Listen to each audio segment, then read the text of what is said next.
دكتور خديجة مد بعسلامة. عسلامة. مرحبا بيك في بودكاست سونتي باي ميديس. يعيشك بيك. دونك دكتور انتي أستاذة مبرزة في معهد صالح عزيز.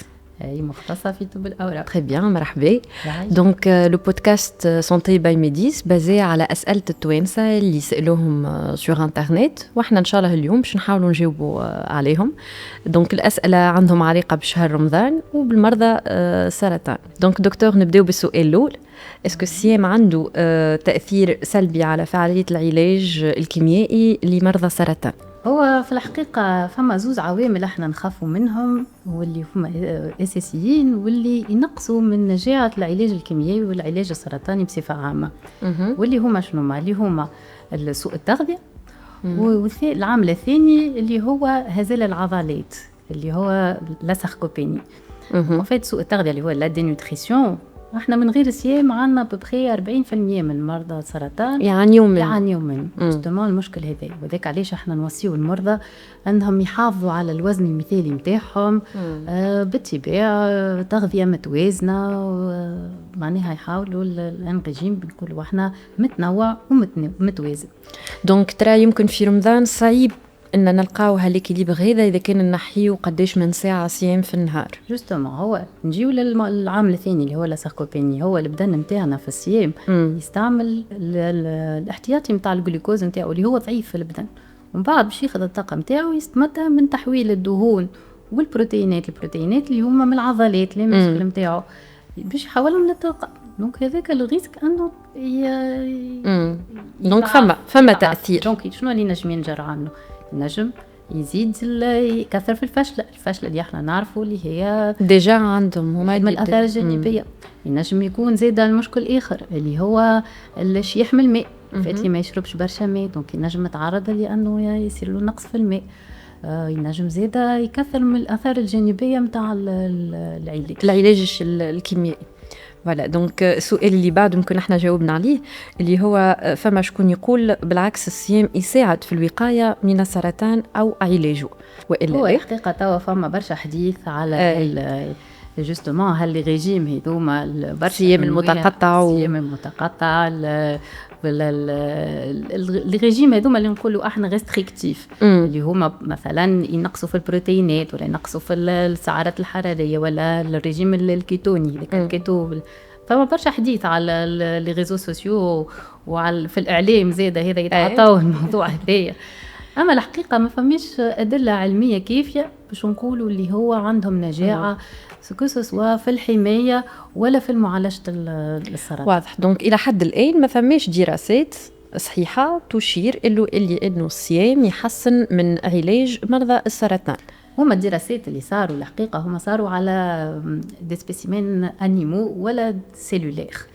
دونك ما نجموش نقارنوا بالبدن الانسان على الانسان. دايوغ هو حتى الصيام ما تلقاهش في المعطيات معناها ولا في التوصيات نقولوا احنا مثلا نتاع المنظمه العالميه للصحه ولا التوصيات نتاع الجماعات العلميه اللي تنشط في مجال الصحه. هذا ديما بالنسبه للعبيد اللي مرضى بالسرطان.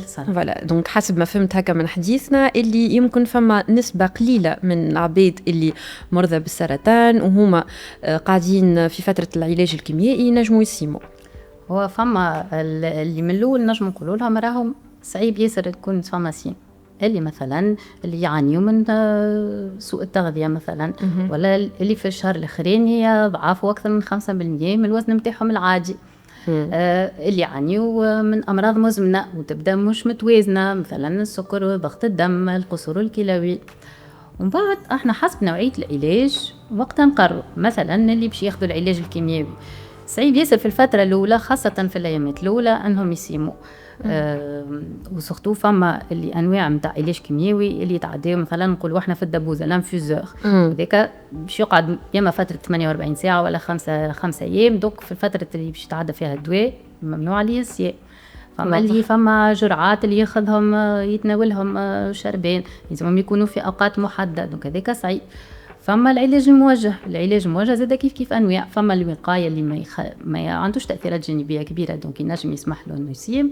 وفما انواع اخرين اللي هي تقلق شويه واللي لازم ياخذها مثلا مع الماكله. الجرعه لازم تكون مع الماكله كذلك اللي ما ينجمش يبدل الوقت نتاع الدواء نتاعو ولا الجرعه نتاعو. فما العلاج المناعي اللي هو عنده زاده ينجم يعمل برشا التهابات في البدن، ينجم يعمل زاده تقلقات شويه في المناعه، وكذلك حسب كيفاش يتحملوا العلاج هذاك. كانوا في فتره اللي هو مستقر وما عندوش تقلقات ينجم مثلا يصوم فيه. داكور دكتور. دونك parmi زاد الأسئلة اللي سألوهم توانسة سور انترنت يقولك كيف نبدأ مازلت كيف بديت العلاج الكيميائي، اسكو نجم نسيم ولا لا في بداية العلاج؟ أي هو بصفة عامة الأيامات الأولى اللي بعد الجرعة نتاع القلق صعيب ياسر. أي صعيب جوستومون على خاطر التقلقات هذوما التأثيرات الجانبية اللي هما أكثر على الجهاز الهضمي. أما ينجم مثلا كي تبدأ الفترة ما بين الحصة والحصة تكون جمعتين ولا 3 في الأيامات الأخرى إذا حس روحه لاباس وتحسن، واللي بيان سور الحالة العامة تسمح بالطبيعة أنه يصوم ينجم. داكور دكتور. دونك بارمي زاد الأسئلة الأخرين يقولك اللي ديجا نجموا يسيموا يحبوا يعرفوا اسكو الصيام يأثر على نمو الخلايا السرطانية ولا معناها المريض بالسرطان كيف يقعد مدة زمنية ما ياكلش يأثر معناها يسرع في انتشار المرض ولا لا؟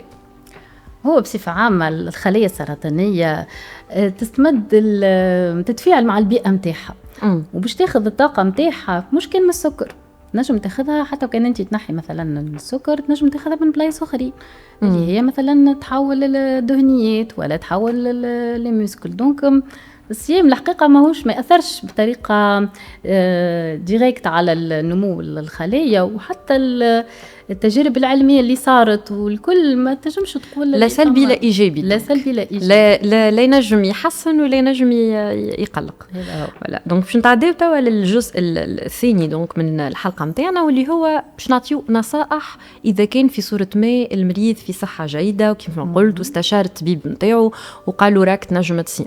شنو ما الاحتياطات اللي ينجم ياخذهم؟ مثلا يرتاح في وسط النهار بالكدا، ما يتعبش روحه، كيف شنو الماكلة الباهية اللي ياكلها باش تعاونوا يعدي نهار الصيام مرتاح. هو الحقيقة شربين الماء احنا ديما نوصيو عليه، دونك ما بين الافطار والامساك باش لازم يكون يتناول الكمية الكافية من الماء اللي لازمته. بالطبيعة التغذية تكون متوازنة، ينقص من المزيوت والمقلي. الرجيم نقولوا احنا ميديتيرانيان نتاعنا اللي هو منصوح به ذولي للناس الكل، منصوح به للناس الكل بالطبيعة. هو كيف حتى في حالة الأمراض السرطانية كيف معناتها لازمنا نكثروا من الألياف، نكثروا من الخضرة ونقصوا من السكر سورتو السكر دكتور، ولا اللي خاطر نعرف يقولك السكر يعاون في نمو الخلايا السرطانية. تغذية متوازنة، هم عندهم الحق ياخذوا 20 جرام في النهار سكر. 20 جرام مش شوية. دونك الماكلة الخضرة قبيلة حكينا على الماء، أما حبيت نعرف خاطر نجموا السوائل ما نلقاوهم كان في الماء شنو بتاتخ ينجموا ياكلوا. الشوربة هي شوربة تتسمى فيها سوائل، ما عندوش كان الماء عصير. وبيان سور الحركه تكون ادابتي، الاكتيفيتي فيزيك نقولوا احنا ادابتي معناتها دونك الحركه اللي تناسب البدن نتاعو. بالنسبه للاحتياطات اللي كما كنا نحكي والشرب السوائل، شنو اخر الحركه مثلا اسكو تاثر، اسكو يلزم يتحرك اقل من العاده على خاطر بتاتخ هو ماهوش قاعد يدخل البدن في حاجه في طاقه في ماكله ولا كيفاش؟